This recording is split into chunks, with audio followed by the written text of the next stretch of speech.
Porque ese crédito fue contraído engañando a la opinión pública chilena, en forma completamente innecesaria, porque el gobierno siempre pudo recurrir, como finalmente lo hizo, al 2% constitucional. Porque, como lo declaró el Tribunal Constitucional, toda la operación fue apartada de nuestra Constitución.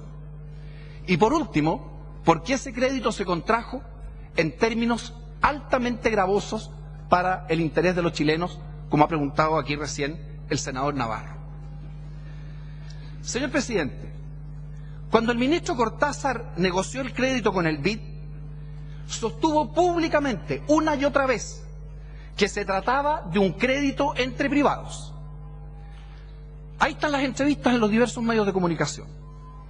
Lo que costó que admitiera fue que el 80% del crédito lo avalaba Corfo, y lo que nunca dijo fue que con fecha 6 de junio el ministro Cortázar y el ministro Velasco le mandaron a don Luis Alberto Moreno una comfort letter, que en jerga bancaria significa un compromiso de pago integral por parte del Estado chileno para esta deuda que era, comillas, entre privados.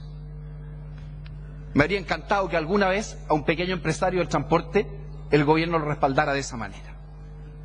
¿Por qué fue tan caro el crédito, señor presidente? Porque se obtuvo bajo la argucia de que era un crédito entre privados. Y entonces la tasa de interés con que se pactó fue extraordinariamente onerosa para Chile. A vuelo de pájaro, esto nos ha costado simplemente por diferencia de intereses 6.000 millones de pesos, pagados en exceso, 11 millones de dólares, sin contar otras sumas importantes, como que, por ejemplo, tuvimos que pagar todos los gastos legales de suscripción de este contrato. La responsabilidad no solamente es del ministro Cortázar y el ministro Velasco, porque el BID, a sabiendas de que existía un requerimiento constitucional, a sabiendas de que había un cuestionamiento de esa operación, otorgó un crédito que jamás debió otorgar. Y si lo hizo, señor presidente, es evidente que no puede ahora venir simplemente a lavarse las manos y que los chilenos tengan que pagar a lo menos 11 millones de dólares en forma completamente injustificada. Ahora, nadie está sugiriendo que este inconveniente vaya a afectar el acuerdo. El acuerdo sobre Transantiago nosotros lo vamos a respetar de la primera a la última línea. Pero no vamos a aceptar que se nos meta, como gato por liebre, una fórmula, un mecanismo que siempre estuvo fuera del acuerdo. ¿Estamos sugiriendo acaso que frente a esta actual negligente del ministro Cortázar, Chile simplemente no cumpla con sus obligaciones con el extranjero? Por supuesto que no. Pese a esta actuación, seguimos siendo un país serio y tenemos que cumplir con nuestras obligaciones. La pregunta es cómo hacerlo. La verdad es que, teóricamente hablando, hay a lo menos 3 posibilidades. La primera es que simplemente se ejecute el contrato en los términos que se pactó. Y en segundo lugar, es que precisamente se establezca una negociación con el Banco Interamericano para resolver el problema. Esa negociación puede ser básicamente de 2 tipos, señor presidente. La primera es la que ofreció el BID al gobierno de Chile durante muchos meses.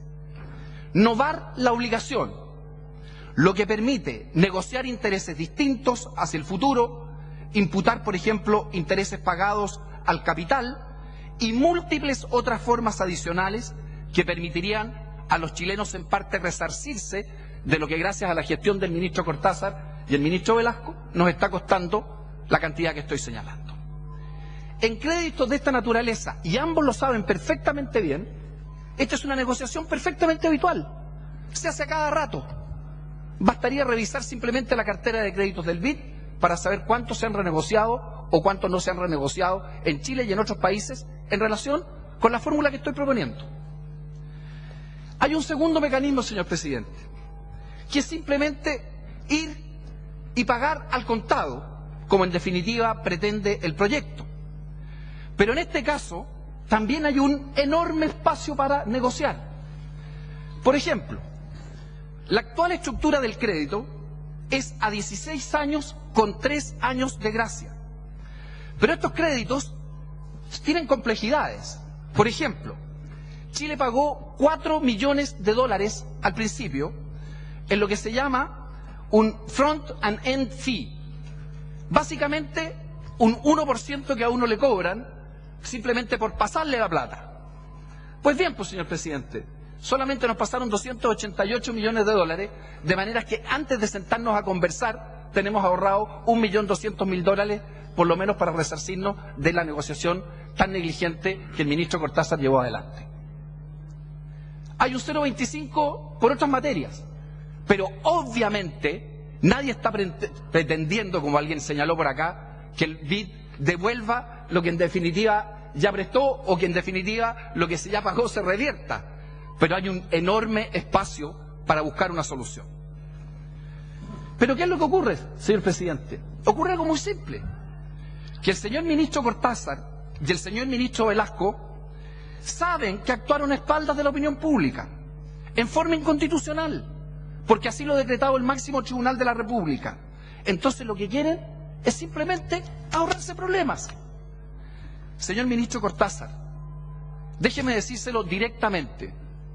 Su deber no es ahorrarse los problemas que usted mismo se ha generado actuando en forma inconstitucional.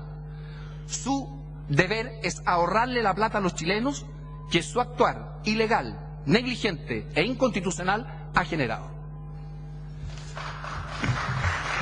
Señor presidente, nuestra propuesta es muy clara.